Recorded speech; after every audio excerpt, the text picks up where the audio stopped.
आज के लेक्चर में हम देखेंगे कि हम किस तरह से अपना कोई भी डिजाइन है उसको एनिमेट कर सकते हैं इन कैनवा। तो चलिए स्टार्ट करते हैं। मैं सबसे पहले यहाँ से एक बेसिक ब्लैंक पेज जो है वो ओपन कर लूंगी।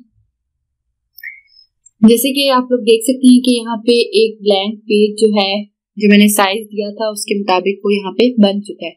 अब हम यहाँ से अगर मैं कहूँ कोई प्रोफेशनल कोट्स जो है हम वो सर्च कर लेते हैं। ठीक है, यहाँ पे आप देख सकते हैं कि मेरे पास कोई एक यहाँ से हम डिजाइन सेलेक्ट कर लेते हैं। जैसे कि ये एक डिजाइन है। ठीक है, मैंने ये ऑलरेडी बना हुआ था, इसको जस्ट मैंने क्लिक किया और यहाँ पे आ गया। अब मैं इसको चाहती हूँ कि मैं इस पूरे डिजाइन को एनिमेट करूँ, तो मैं किस तरह कर सकती हूँ। यहाँ पे आप देख सकते हैं कि टॉप पे जहाँ पे मैंने कर्सर अभी रखा है, ये एनिमेट का एक आपको यहाँ पे ऑप्शन नजर आ रहा है। इस पे जब आप क्लिक करेंगे और यहाँ पे आपके पास मल्टीपल एनिमेशन है, इनको आप सिंपली यूज कर सकते हैं। जैसे ही आप इसके ऊपर क्लिक करेंगे तो ये आपको इसका एक प्रीव्यू सा ऐड यहाँ पे नजर आ जाएगा।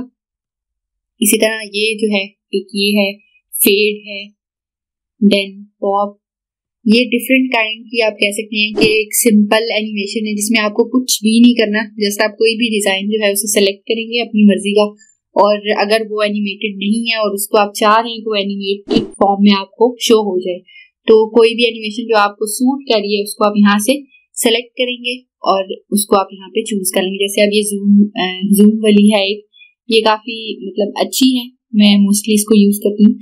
तो इस तरह जो है आप अपने किसी भी डिजाइन को एनिमेट कर सकते हैं in Canva. That's all for today's lecture. Thank you.